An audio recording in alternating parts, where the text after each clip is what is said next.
Hello everybody, this video has been long waiting. I've been so lazy to put this video up, I'll be honest. Because I've been focusing on other things, clapping in videos. I can't get away from it. But yeah, this is just the very basic rundown of the studio equipment that I use. I won't show pictures of everything because I can't get some good angles on the things, and to disconnect everything and reconnect. Yeah, I've got things kind of placed in specific places right now because I'm recording vocalists soon, probably tomorrow. But yeah, so everything's kind of set in one place, so I can't move a lot of things. But yes, happy Easter. I hope everyone's having a good Easter. Let's just get straight into it. My studio at the moment. This is the temporary room. I kind of set this up about 2 years ago. I'm going to be moving to a bigger room sooner or later. I just got to fix the building and whatnot. But yeah, this one, it's not soundproofed extremely, but it doesn't really have a need for crazy soundproofing. It's quite acoustically nice. There's not a lot of reverb. If anything, I'd put bass traps. That's what I would do. But I just, how an engineer's time is. It's scarce. But anyway, let's get into the actual equipment. I'll start with the interface. I'm using a simple Euphoria Behringer 202. It's literally, I don't record on it. I don't like the Midas preamps. They're not that, I find the quality a bit low. It's literally just to run the monitors and the computer sound. And then it's very simple. It's just to hear things. Then in terms of headphones, yes, here we go. These headphones, the JBL somethings, I'll be honest, these headphones are very good. Some people say, no, you mustn't mix in headphones. You must. You got to be real, I even use those ones and a cheap, like Temu pair that I have from, I think I actually got it on an airplane. I test all my mixes on that and those. And I'll be honest, those JBLs, they don't lie about the low end. You can physically hear and feel the low end. So they're quality. I'll say that they are very good quality, and for price they're really good. But when it comes to actually mixing and producing and whatnot, I'll put a picture on this side, I think, of the monitors I use. I just took a picture of one. It's the BX8 from M Audio. They reference monitors, and they do a good job. These things, they pump. The high end and the low end, it just translates. Everything is perfect. I've had no issues with these. I've used Rockets before. The KRK, I think the Rocket 8. I wasn't a fan of those. Those were just extremely low end. And then I've also used not Yamaha. There's another brand. I know Yamaha. The other ones are the white cones. There was one other brand I've used, and I didn't. They sounded like a tin can. I mean, they were small. They weren't as big as these. But I have two of them. In terms of positioning, I haven't positioned them exactly how they should be. They just have, dampening at the bottom, and they're not too close to the wall. Energy break. Okay, well, I mean, that's, in terms of listening, that's what I do. Then let's get on to microphones. Okay, the microphone I'm using for you to hear me now is the Shure PGA48. This thing I've had for years now, and it's held up. This thing's grill has been dented from singers just dropping it, and it survived. This thing has actually been soaked in water. I came back from a gig and someone put a water bottle in the cable box and it leaked. I think it might have been me. And I had to dry out all the cables, and the next day I had another gig. And so there I am leaving a microphone and cables on a drying rack, and the water was pouring out. So I'm like, oh no, oh no. So the next morning I plug it in to test it. It works perfectly, not an issue. Nothing had changed. So I will give this microphone an A+. This thing has survived everything. When it dies, I will let everyone know and I'll do a funeral because this thing is awesome. Then, for most of my, I'd say most, I use this condenser, Behringer C1. It came in a basic kit. I am planning on getting a Lewitt because, oh my gosh, I love Lewitts. Those things are awesome. But this one, I will say, the quality, it's good, and I said before in another video, price doesn't always matter. It really doesn't. It's how you use it and the physics and the math behind everything. You could have the most expensive microphones, but place it badly and it's not going to do the right job. But using this one in a shielded, area works perfectly. These microphones, the little Wharfedale Pros, got them as a value pack, came in pack of 3. I use these for backing vocals and live gigs, and they're quite solid. They're metal. They're honestly good mics. I'll say that.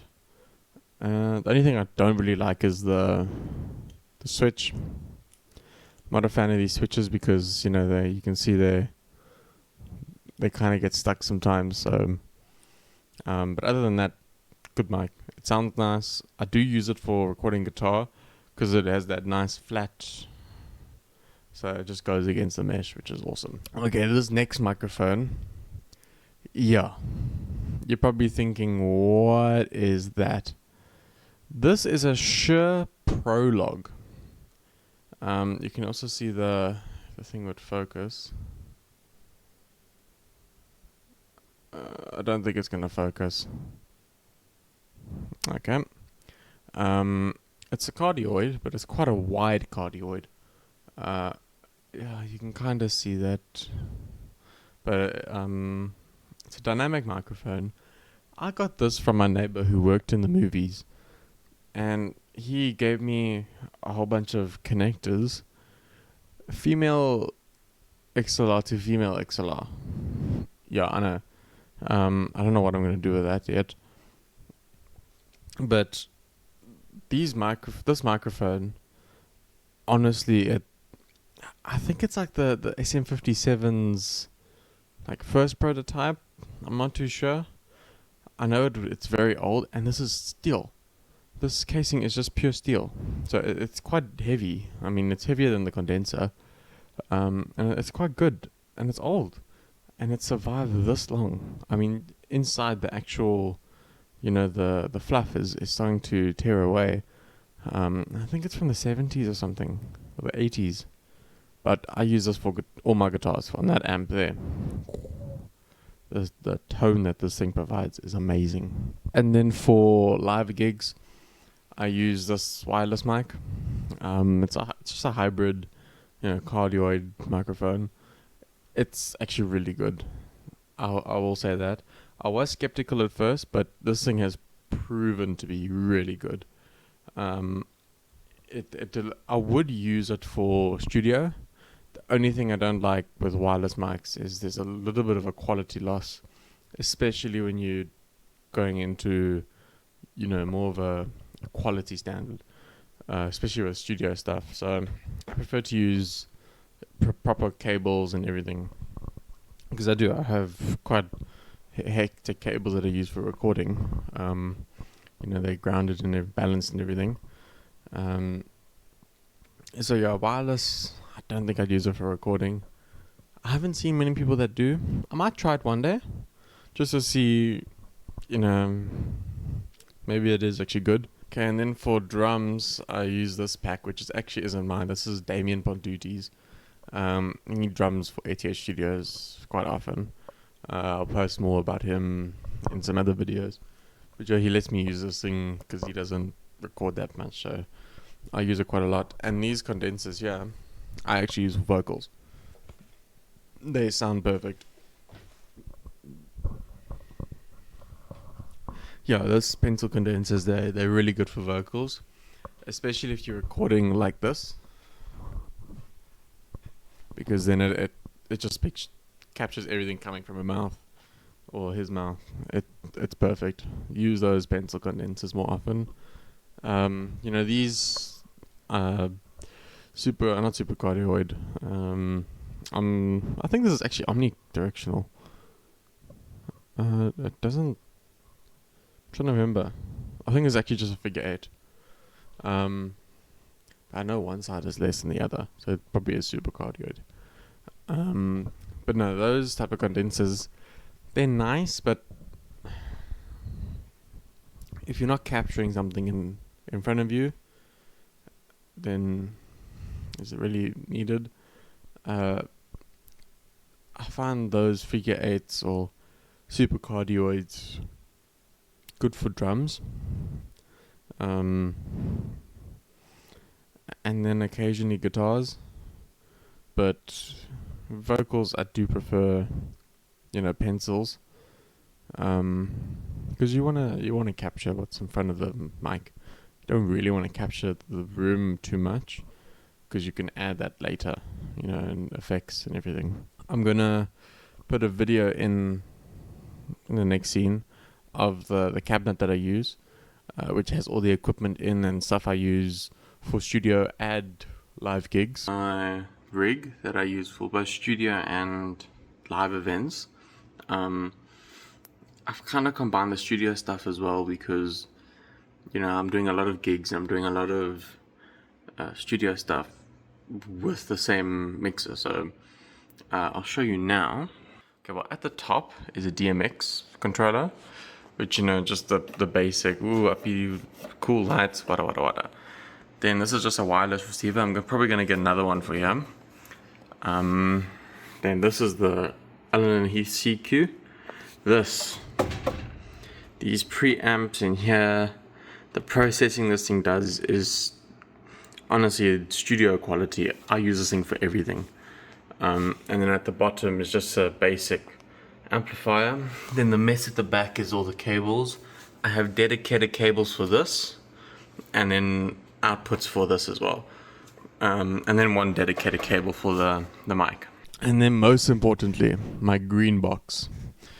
My green box is the savior. This thing has everything from a DI box to a laser pointer to a tablet to batteries, press stick, duct tape, more batteries, cable ties, earphones, mic adapters, tools, chargers, cards, scissors, and guitar strings. Yeah, and I think there's even more stuff I don't know about. This is my gig box and engineer box because, everything is in here. I take it to, excuse my chair, I take it to every gig. That thing has saved my life and reputation, everything. I love that box. One day it might upgrade to a different color if it breaks, but it's going strong. I'll say that. And then that is my wall of cables. Only some of the cables. I have more in there's a what do you call that? A drawer thing? I don't know. There's a whole bunch of cables in there. And that's the couch. Yeah, the couch helps with, sound. And then I've showed you the keyboard in the other video. Check it out if you haven't seen it yet. Yeah, that is roughly it. I have other stuff, in the other rooms, but I use it occasionally. I have a lap steel guitar. I still need to use that for something. Oh, and I also have, basic DMX lights. Yeah. But yes, thank you for watching. I hope you guys enjoyed. I had fun. I'll probably do more of these videos sooner or later. Next, I want to do even more crazier videos, like recording gigs and vlogs and stuff like that. And maybe just more insider information of how myself in ATH Studios kind of runs. So everybody can understand, what is in the life of a audio engineer and a producer and a mixing engineer, all that stuff. Everything sound. What actually goes on behind the scenes. But thank you, everyone. Like and follow. Have a good Easter and a brilliant rest of your year. Cheers.